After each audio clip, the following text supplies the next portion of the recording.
So, we're still on the terrible events in Liverpool. And, this is the Mirror saying, this seems to be where we are with what the police know or say about it, that the driver was on drugs. The crash suspect was arrested at the scene. Police revealed he's a 53-year-old white British male. And we can get the latest now from 5 News correspondent Julian Drucker. Tell us what's happening, Julian.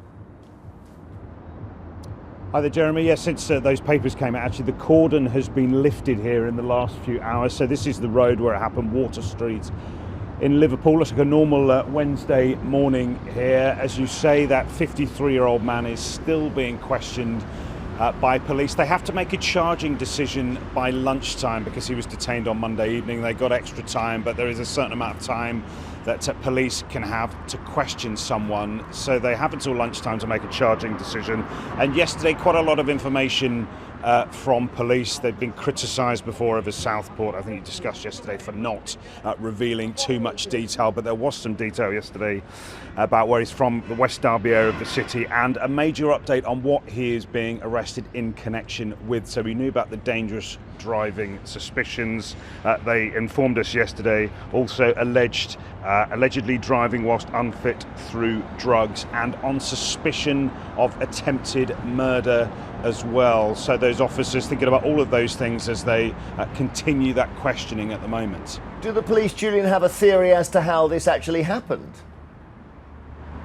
Well, that was the big imponderable question about all of this. How did the car get in that area? And the police also gave us information on that yesterday. They said that this driver had somehow gone under the cordon and bypassed the roadblocks that were in place. Obviously there was this Liverpool victory parade, and had followed an ambulance. There'd been an ambulance call out to someone with a suspected heart attack.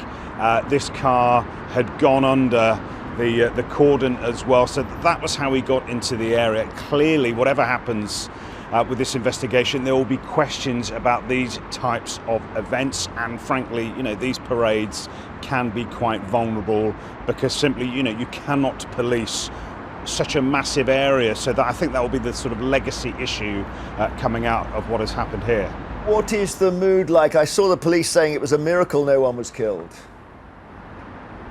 Amazing. I mean, on that news conference on Monday night, Jeremy, and also the one yesterday afternoon, you're almost expecting police to say that there had been fatalities. For the people we've spoken to who watched it, and even those who didn't see the actual moment but were in the parts of the parade, sort of 20 minutes along the road, they cannot believe that people didn't die. They had watched those videos, people seemingly going under the car. Not only was there that update yesterday, I mean, it was a positive outcome from it. They said of the sort of 50 or so people in hospital, they said only 11 remain, and they said of those 11, they're in a stable condition. So an amazing outcome, Jeremy, from something that really, based on those videos we saw on Monday night, looked to be extremely bleak. Thank you so much, Julian Drucker, speaking live from Liverpool and the street where it all happened. The drugs dimension of this is interesting, isn't it, if it's established, Phil? It's something we think about drink driving. Drug driving is a curse. Just as bad, isn't it? I mean, yeah, I don't think it's any worse. It's just as bad. Yeah, they're going to throw everything at him, and it's a miracle, as we just heard, that no one was more seriously injured. I have a slightly different take on this. I don't know why anyone needs to have a car in the centre of a big city. I would ban cars from all city centres because, and apart from for disabled and elderly people, no one needs to be driving a car. I was in the centre of London just at this weekend, and somebody was driving through Soho and nearly killed somebody. I mean, why do we allow cars to drive through our city centres? There's no need. We've got public transport, we've got bicycles, and generally we can walk. Yeah, I had a separate thought, actually, which is that when I go to see Chelsea Football Club, there's a crowd issue there, and crowds are vulnerable. And you can see the police's mindset, which is that they block the streets so no one can drive at the crowd, that they actually have physical barriers. So the Chelsea have now said, OK, well, we now need to make sure no one is bringing anything into the stadium. And as a result, they've begun almost airline-style checks. And the problem with that is, when you arrive at a football game, you don't go in straight away. You end up in a crowd of 200, 300 people outside. And it's counterproductive doing it. I think there are lots of questions that remain to be asked here. I mean, I see the cops' dilemma here. I think they will find it very hard to make the attempted murder charge stick, especially if he was found to be under the influence of drugs. The most you can get, incredibly, for dangerous driving is 2 years in this country. That's amazing. It is amazing. And I was actually on telly the other night when this broke. So I mean, we got lots of info through as this was happening. So I think that they're going to have to find more to pin on them than that to satisfy the people of Liverpool. If nothing else, they're going to have to find stuff.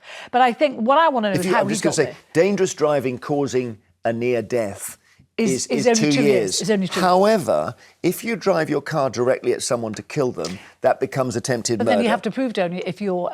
the mindset. Yes, and if there was intent to kill, and there probably wasn't in this case. I don't want to prejudge anything, but anyway. But also, he should not have been able to bypass roadblocks. The bottom line is, this is not Liverpool's first rodeo in terms of these parades. They do it quite a lot, and the planning that went into this must have been huge. So, we need to, if there were planning mistakes, I think the one thing that came out of it, which was interesting, and I saw it on the night where Liverpool police gave out more information than I can remember any police force giving out in the past 10 years. There used to be a time, decades ago, when I was a crime reporter, where we worked with the cops, where we did swap real information, put it out there, because now the alternative is you get misinformation put out on social media, and that doesn't help anyone. So the cops, I think, were very good the other night, but I think we have to look at the organisation of this parade, how this happened. Well, and I'll just say, I looked up, the worst example of this I can think of ever involved a terrorist, and it was in Nice, and it was in 2016, and it was a guy driving a 19-ton lorry. There was a cordon, and he said he was delivering ice cream, and they let him through, and he killed 84 people. Killed 84, injured 400. That's so intent. that's what we have to avoid ever happening.